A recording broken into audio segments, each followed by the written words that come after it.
book 47 of 2019 is Why I'm No Longer Talking to White People About Race by Reni Eddo-Lodge. I enjoyed reading this book actually, and not necessarily because it was amazing, but it was interesting, and it was interesting to hear someone's viewpoint about it, who has had experience dealing with talking about race.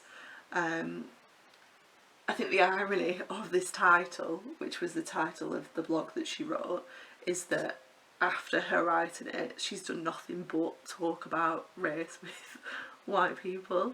So I think that's quite funny, and I think she'd probably admit that herself.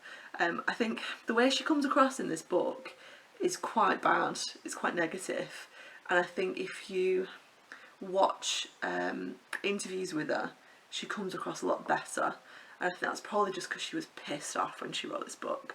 I've seen her talking to Emma Watson about the book, because Emma Watson does Our Shared Shelf, and the conversation between them, she came across a lot better. She was a lot, you could tell she was a little bit scared actually to kind of like say stuff. She was quite hesitant when she was talking, and I think that's probably because words that she said before have been twisted, and there has been a lot of racism towards her, and I can completely understand why she might have had the views that she had when she wrote this book. And she did actually mention on the video with Emma Watson, did I call her Thompson before? I don't think I did Emma Watson. That she actually mentioned that she's changed her views of a little, some of the things that she said, so I think maybe this book was good for her to process her emotions and maybe come to a better kind of understanding of racial differences and opinions about that.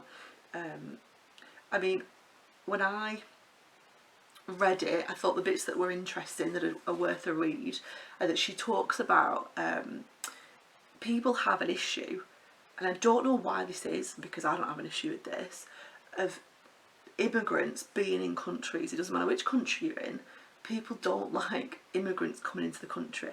And I just don't get that myself, because they're either there because the country needs them in terms of like their expertise, so in medicine, in industry, or they're there because they need asylum from somewhere that's war-torn, or they are human beings and they should have a right to live wherever the goddamn well they want to live. Do you know what I mean? It's like, if I wanted to live in a different country, I would, you know, be granted that right, like depending on the country obviously, but most countries would let you live in their country. Like, why?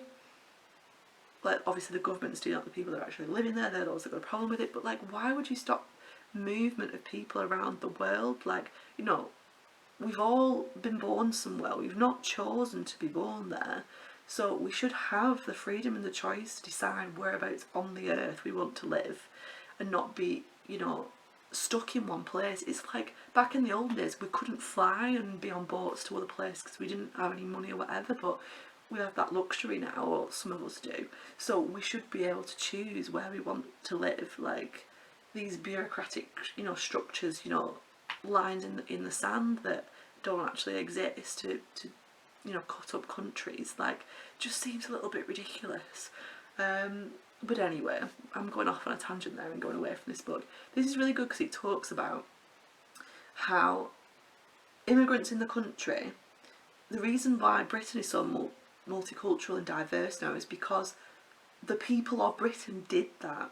Like, the people of Britain brought people from the colonies that they'd invaded and you know, war-torn themselves, and, you know, took over people, exerted power onto people in not a nice way, and brought them over to England, and they're responsible for the slave trade and all kinds of things like that in British history that people clearly aren't aware of. Like, I found it quite odd to read because I knew all that stuff already. I have no idea how I knew.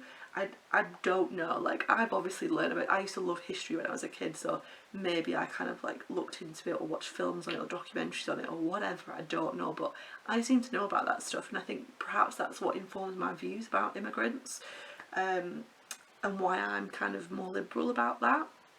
and maybe the other people that don't know about that history, the reasons why they're so racist and so kind of, you know, against kind of, you know, people coming into the country. I don't really know, but it was really interesting. There's a quote that Reni Eddo-Lodge said when she was talking to Emma Watson. It was something like, or Emma Watson said it to her, it was in that kind of interview, she said, "We're here because you were there."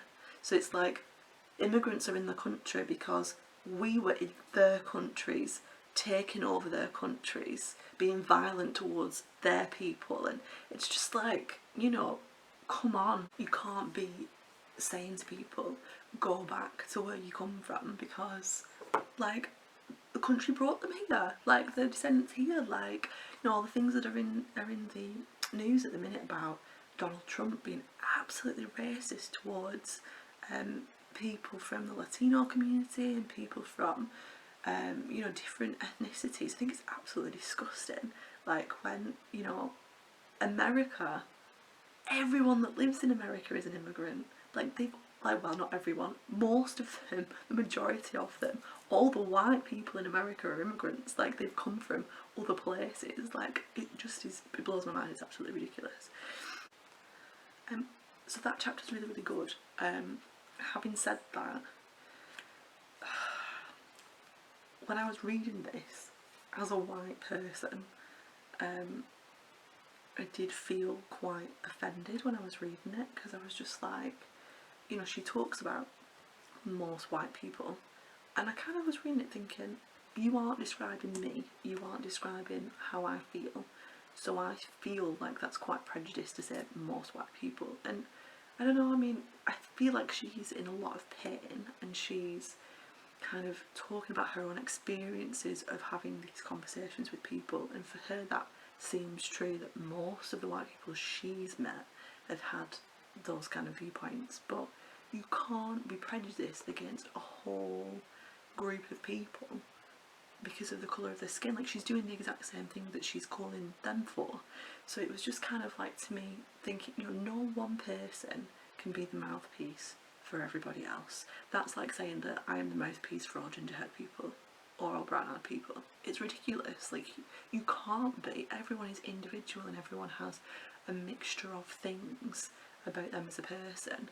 And I think that's something that she kind of doesn't kind of think about. Like, her experience is being a black woman. Those are the things about her that have caused her to have prejudice from people in society. But what she doesn't recognise is that just because I'm white doesn't mean I don't feel prejudice, because I'm a woman. And because, you know, she talks about like systemic racism, which is definitely a thing. Like, there's no disagreement there. Like, it's absolutely horrific how people are treated because of the colour of their skin and because of their ethnicity and their background and all that kind of thing. You know, there's loads of psychological studies that look into it, and, you know, and find even when people don't say that they're racist, their unconscious biases suggest that at times they are. So, you know, and all the kind of like stop and search figures, all the kind of like education figures and stuff, like, it's clearly there. It is more difficult in society if you are black, and if you are black and a woman, it's more difficult as well.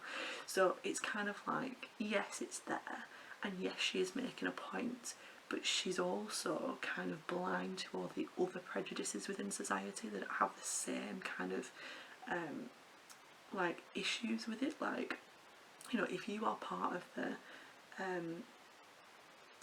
LGBTQ plus community, you suffer the same kind of abuse, you suffer the same kind of like psychological torment from people. Yes, it's different because it's not within systemically like as obvious, you know, but it is kind of in the undercurrent there. You know, she doesn't kind of like accept like laws were in place to prevent women from, you know, being lawyers. Like, you know, is it Ruth, can't remember her name, like there was a film on her.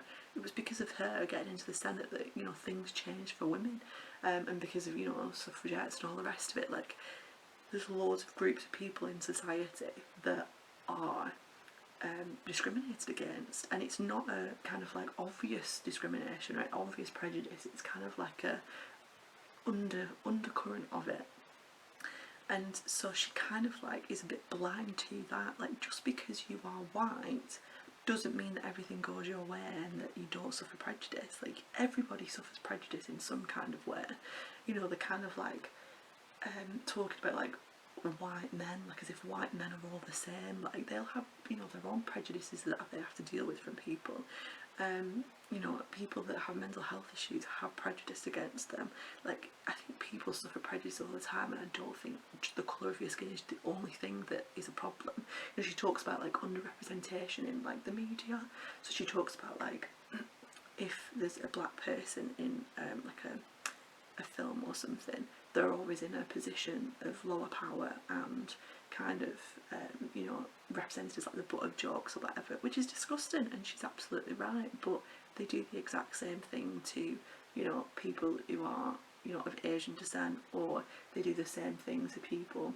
Like, you know, when do you ever see somebody in a wheelchair on a what's it called, on a film that's able to do everything that everyone else kind of does? Like, they're always kind of, you know, represented as somebody who can't like take care of themselves. I really love the new booking.com advert that's got someone in a wheelchair like going, you know, around and stuff. That was always, you know, people play basketball in wheelchairs. Like, why is it so kind of like unrepresented like that? You know, it's interesting that, you know, you don't have a representation of like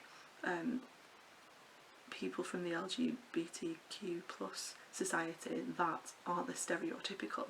Like, you know, when people go, oh, I didn't know you were gay. Well, it's like, what do people that are gay look a certain way, like, or behave a certain way? Like, what a ridiculous thing. Like, everyone is an individual and behaves how they behave as a person. Just because they have something affiliated with them doesn't define them.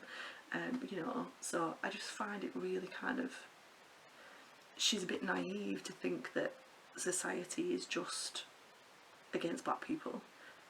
Because that's her experience. Like, society's against pretty much everybody. It's like, you know, yeah, it is kind of easy for some people than others. And obviously, you know, she talks about white privilege and stuff, and yeah, I get it. You know, people are more privileged because of certain things, but then what about like class and money and, you know, how that intersects and stuff? It's like there's other things that hold people back other than, you know, race. But she's absolutely warranted in being pissed off. She should be pissed off.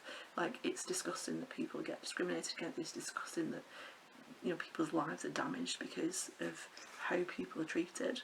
And it's a very kind of, I see her point, because, you know, with the police and things like that, and particularly in America as well, where, you know, people are getting shot, and in fact they're getting shot in this country, aren't they, and they're not being investigated and stuff. So